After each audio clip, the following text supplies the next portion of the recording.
Hello everyone and welcome back to Katha by Shraddha. Today's KBS episode is the second in the series of the science stories. Here is a story that mixes chemistry, physics, history even. It's a very, very interesting story.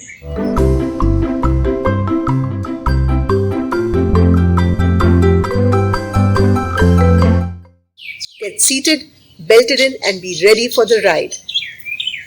Let's go back in time to 1940 during the Second World War when Germany was invading all countries around it.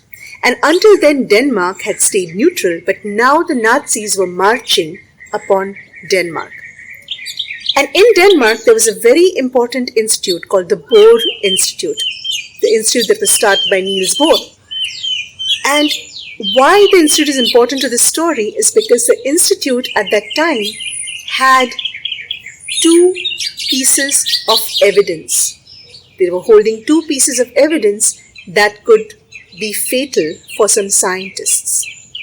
So this story involves four scientists. Niels Bohr, another scientist called Georgy de Hevesy, Max von Laue, and the fourth one was James Franck. Now, when the war started, Germany declared that no gold can leave Germany. It would be a crime punishable by death. Hitler wanted no gold to leave Germany because he wanted to have all the riches to be kept in Germany. Max von Laue and James Franck were two Nobel Prize winning physicists who were German, and they had their Nobel Prize medals, which were gold medals, 23-carat gold medals. But they did not support Hitler, and in no shape or form did they want to give their gold medals to Hitler. So do you know what they did? They shipped off their medals to the Bohr Institute in Denmark, which was neutral, and they thought was a safekeeping place for their medals, their gold medals. But when the Nazis started marching upon Copenhagen, Niels Bohr was in a quandary. He knew that he had two of the Nobel Prize gold medals sitting in his laboratory. What could he do? Where could he hide them? Because, once the Nazis invaded, he knew that they would ransack the whole place, destroy things, trying to find any kind of evidence of wrongdoing so that they could then, use that as an excuse to destroy things and capture the scientists of the Bohr Institute. So he presented this problem to a colleague of his at the institute called Georgy de Hevesy, who was a Hungarian chemist. And de Hevesy suggested, let's bury them somewhere. But Bohr said no. When they ransack the place, they'll break down walls, they'll dig into places, they'll try to look everywhere for any kind of wrongdoing that we've done. We can't bury them, they'll find them. And as soon as they find them, they would be death warrants. Because the Nobel Prize medals were also inscribed. Not only were they shiny and heavy and huge, but they were inscribed with the names of the German scientists who had won them. And that would be an instant death warrant because that would mean that gold had been shipped out of Germany despite Hitler's orders. So, Georgy de Hevesy had a brilliant idea. He was a chemist after all, and he turned to chemistry. Now, gold has been very popular with humans for ages, that, thousands of years. Because, it doesn't tarnish, it's shiny, it doesn't react with anything. You put it under water, it doesn't rust, nothing. It's very unreactive. So how does one get rid or hide some gold medals? De Hevesy had the solution. Actually, a solution called aqua regia. Aqua comes from the word Aquarius, which means water, and regia comes from the word royal, Latin for royal. Aqua regia is royal water. It's actually a solution that can dissolve gold. It's made of 3 parts hydrochloric acid and 1 part nitric acid. Now, this experiment is not to be done at home with your jewelry, of course, and also not to be done at home at all, because it's a very hazardous solution, a very hazardous mixture. It gives out NO2 fumes, and it has to be done only under supervision in a fume cabinet. Okay, having said that, De Havasi knew that Aquarius was the only one chemical emulsifier that would dissolve gold. So he decided to dissolve those two metals. As the Nazis were marching in the streets and coming towards the institute into the city of Copenhagen, he started dissolving these two Nobel Prize medals. Just think about it. It gives me shivers even to think about it. And yes, they dissolved slowly. It was excruciatingly painful because it takes a really, really long time to dissolve that gold.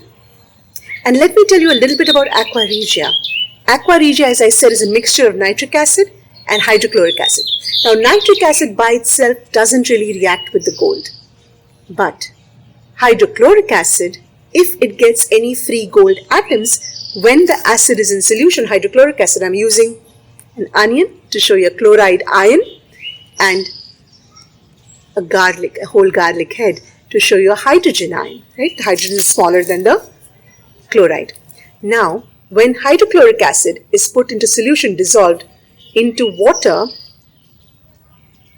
they come apart. You get hydrogen ions, H+, and chloride ions, Cl-. Now, if this chloride was to find free gold atoms in solution, it would attach. It would actually go and bind to the gold. For each gold atom, you'd have 4 chloride ions, and then you would get an acid of gold. But if I just were to put my ring in hydrochloric acid, it can't dissolve gold. But when nitric acid is present, nitric acid attacks the gold. It doesn't react with it, but it attacks it. And what happens in a nitric acid solution with gold, the gold atoms are in equilibrium. So if I put my ring in nitric acid, very, very few gold atoms will be coming off of the gold, and in equilibrium, those many atoms will be going back into this solid ring. So if you were to go down at atomic levels, you'd see the atoms flying off and flying back in, flying off and flying back in. And when the nitric acid has gold in this equilibrium, little tiny portions of it, if there is hydrochloric acid also present with free chloride ions, the gold that's coming off, the atoms of gold that are coming off, would then bind with the chloride ions and stay in solution. And then with more nitric acid attacking the gold, more atoms would come off, and more chloride ions would join those gold atoms and keep it into solution as a gold acid. And that's exactly how Georgy De Havasi dissolved the 2 Nobel Prize gold medals. And that's how chemistry saved those medals. But the story doesn't stop there. The Nazis raided the building, came into the Bohr Institute, looked everywhere, did not find any evidence of any wrongdoing. They broke everything, they destroyed the laboratories, but they paid no attention to the one flask of clear orange-looking liquid that was sitting atop a very high laboratory shelf where Georgy De Havasi had stored it away, unlabeled, amongst all other jars and flasks, hidden in plain sight. And that's how Georgy saved the medals.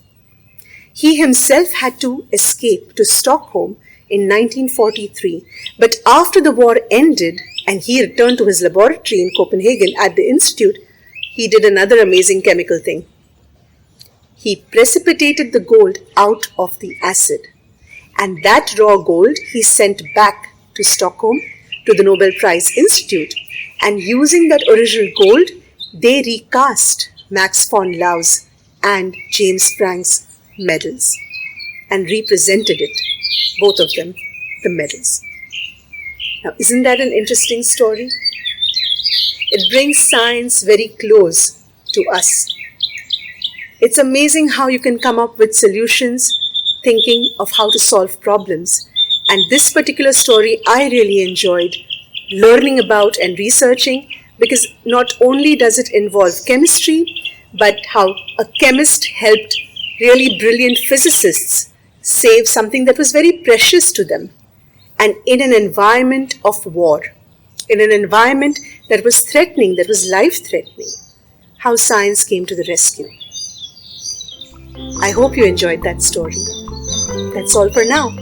Hope to meet you soon with another exciting story. Bye from KBS.